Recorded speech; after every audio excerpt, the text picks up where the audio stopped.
Somewhere beyond the recesses of time and space, two podcasters are set adrift in a machine, picking up transmissions of movies that are forgotten but not gone.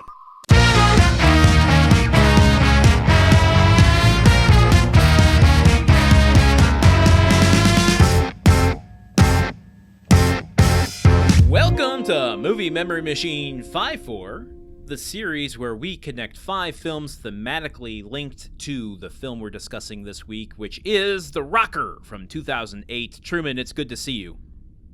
Landen, it rocks to be seen. What movies have you got for me today that are somehow related to The Rocker? The Rocker.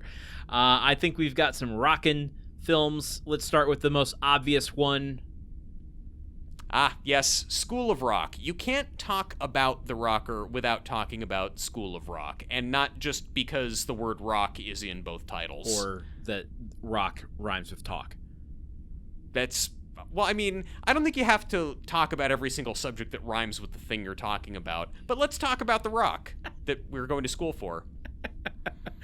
Yes, I mean, listen, there's not a world in which you want to go watch a rock and roll comedy and not choose School of Rock over The Rocker. I'm sorry, James Gandolfini. It's just true. Yeah, maybe James Gandolfini had not heard of School of Rock. It's possible. We discovered in the episode on the main feed, we did discover that The Rocker was late, great James Gandolfini's favorite film of all time, as everyone on The Office apparently learned. Oh, I just came up with an idea. Yeah?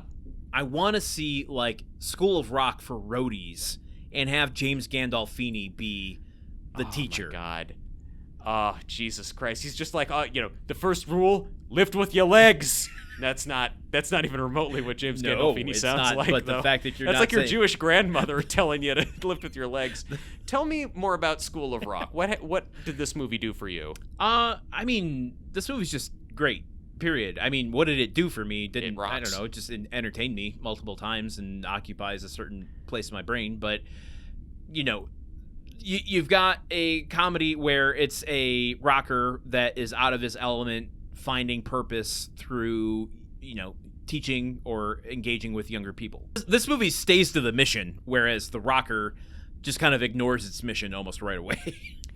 I didn't really... I always liked this movie, and I just didn't remember really how much I loved this movie until I watched The Rocker and kind of saw, oh no, the concept of making it okay that a grown man is hanging out with a bunch of kids engaging in rock and roll antics, that's not an easy thing to pull off. That is a tightrope, and School of Rock walks it, or rocks it, brilliantly. You know what this movie has a sequence of that The Rocker is missing? Is what? When Jack Black is trying to figure out which instrument each of the kids should play, and like gets them to start playing certain notes and stuff. And over the course of the sequence, they start to actually play I think it's an AC/DC song. Mm-hmm. We needed that in The Rocker, where we see a demonstration of Fish's skills at keeping a band together. As a drummer, you're always keeping them on time. So how do you, as the glue, recalibrate what they're doing so that you prove your worth to the band? Yeah. I will say what The Rocker has that School of Rock doesn't is that we never see Jack Black's, but... Don't know if that's the greatest phrasing to use on our bonus content where people maybe aren't fully aware of our terminology. Subscribe to the main show to find out what we mean. Look, it's an excellent film. It is a whole barrel of monkeys fun-wise. And, I would say watch this over The Rocker. If you have access to both, why not have the prime rib? That takes us to our next film. Curious if you've seen this one. Oh, I have seen the movie Frank, starring Michael Fassbender. I thought Frank was a whole lot of fun, honestly. The movie about a man who is a musician who wears a gigantic papier-mâché model of his own head over his head. I'm sorry, I'm looking at the poster and it's already giving me the giggles. Based on a true story and written by one of my all-time favorite, I don't even know what you call them, essayists, John Ronson, who has done so many things like So You've Been Publicly Shamed, Men Who Stare at Goats, Lost at Sea. He's a journalist for The Guardian, I think, and a number of other publications. But he just has a way of distilling an odd situation, into like a really accessible, way to tell the story. And Frank is a movie that could be completely alienating, but it uses its weirdness to draw you in. And by the end of this film, I'm like, I want to see Frank live. Oh yeah, I would totally go to see Frank, because Frank is a weird dude, but he is also shown to be a really incredibly talented musician who is better at fostering creativity in other people and keeping a band together and pulling the whole thing together. He is good in the ways that we want to see that Fish is good in The Rocker, and Fish is never able to pull off what Frank does. Yeah, absolutely. This is one that I would highly recommend people check out. I feel like it's not nearly seen enough, and unfortunately, I think it's too indie for the machine to ever really throw it at us. So this falls in that interesting middle ground where if I can get more eyes on Frank, do so, please. Even though, ironically, Frank doesn't want eyes on him, which is why he wears a gigantic papier-mâché head at all times. All right, let's move on to the next film. Oh, I'm excited for this one, Truman. Can't wait. Boop. Oh, Josie and the Pussycats, a movie I have not seen that everyone tells me rules. This fucking movie is so fucking good. I am so up on Josie and the Pussycats. It doesn't hurt that I have a forever crush on Rachel Lee Cook, but of course, and Rosario Dawson. I mean, it's hard not to. But this is a film that so knows what it is, and to reference a previous episode we did, I think it was the last episode, directed by the same people who did Can't Hardly Wait. Oh, interesting. Okay, so two successive teen-oriented movies that actually treat teenagers as smart people. Yes, I mean, treats them as smart people by showing them as dumb characters. Like, yeah, let's hold a mirror up to ourselves and see how fucking ridiculous we all are. And this is kind of playing on that boy band era, like the hysteria surrounding fandom of the pop world of the TRL years of MTV. Yeah.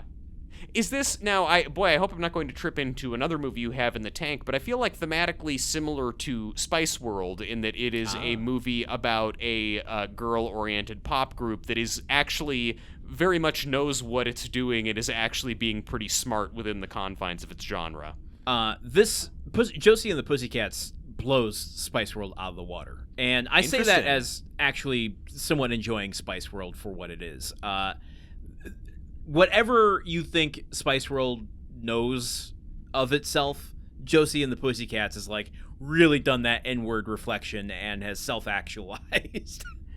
Okay, so what you're saying is that Josie and the Pussycats is the school of rock to Spice World's The Rocker. That's a good comparison, I think. Yeah. We're all about good comparisons on Movie Memory Machine.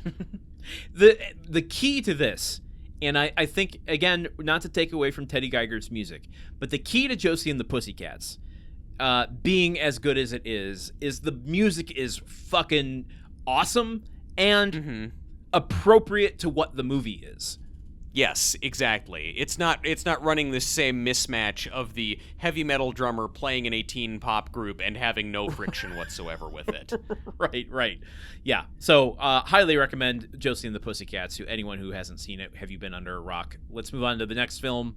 Wow. Oh, Walk Hard, the Dewey Cox story. Okay. This is another one that I missed because at the time that it came out, I kind of dismissed it as like, this is just going to be some kind of cheap comedy bullshit. I get the premise. I get the parody thing. They're doing a parody of, like, Ray and Walk the Line, whatever. Yeah. I just assumed that I knew what this is going to be. The discourse I've seen about this online in the past 10 years seems to suggest that it's actually a lot better than I assumed it was going to be. It's the director's cut in particular, where it just pulls out every single stop, because I think when it was theatrically released, the executives got a little nervous and wanted to make it a little more of a conventional comedy. You put the director's cut in there, and all of the absurdity that you've come to love of John C. Reilly is put back in there. And yeah, it is a movie. Okay, since 2007 when this was released to 2025 when we're recording this, it has only grown in its quality because unlike a film that parodies something and like makes that original thing kind of null and void therefore, Hollywood didn't learn its biopic lessons. And so the fact that the beats that this movie is making fun of continue to be made over and over and over and over again from really, really drive home like how shitty biopics usually are. Look, as someone who has gotten pretty fed up with biopics over the years, including some that we've watched for the show, I really respect this movie's mission. And the line that I got from the trailer that has stuck with me and that I think at the time I assumed was like, this is probably the funniest line in the movie, is just at the beginning where John C. Reilly is standing backstage with his head lowered and somebody from the event staff comes up and says, "It's time to go on," and his assistant goes, "Hey, stop it.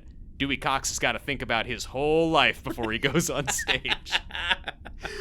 Because every biopic is that, and yes, the people making biopics, the people greenlighting biopics, evidently did not see that line and get self-conscious about it and stop doing it in the mid-2000s.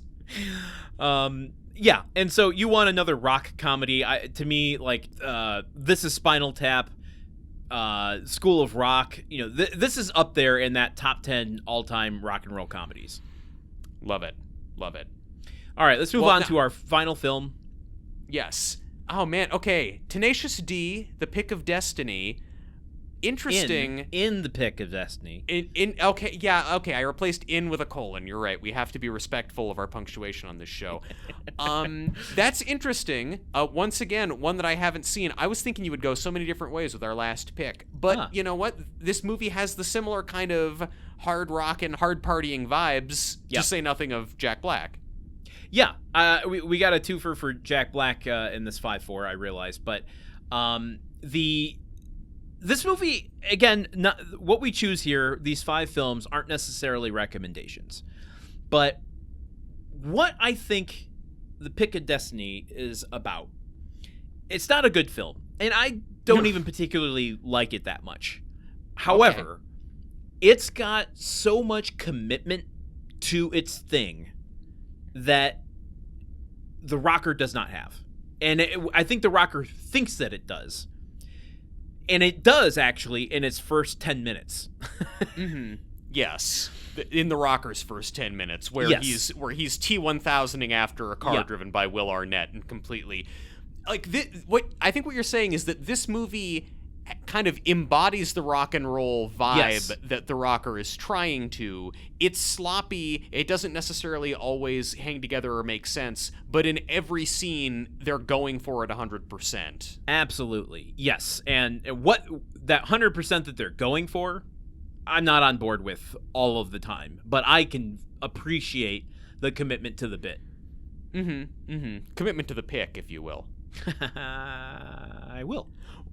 What famous, well-regarded, award-winning actor do you think has Tenacious D and The Pick of Destiny as their favorite film? Ooh. Oh, wow. Okay, I'm gonna... You know what? I'm gonna go with Cate Blanchett. Okay, that's good. I was gonna say Helen Mirren, but, yeah. Why Cate Blanchett?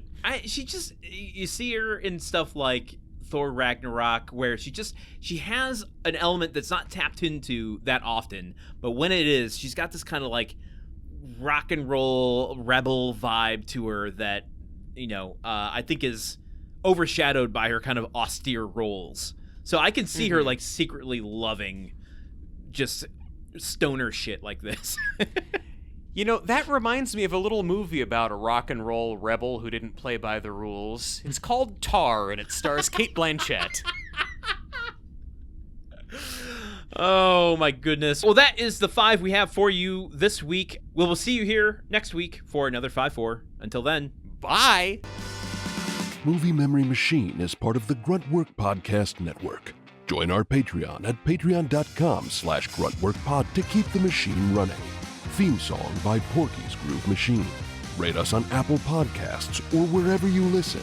For more information on today's show, visit moviememorymachine.com.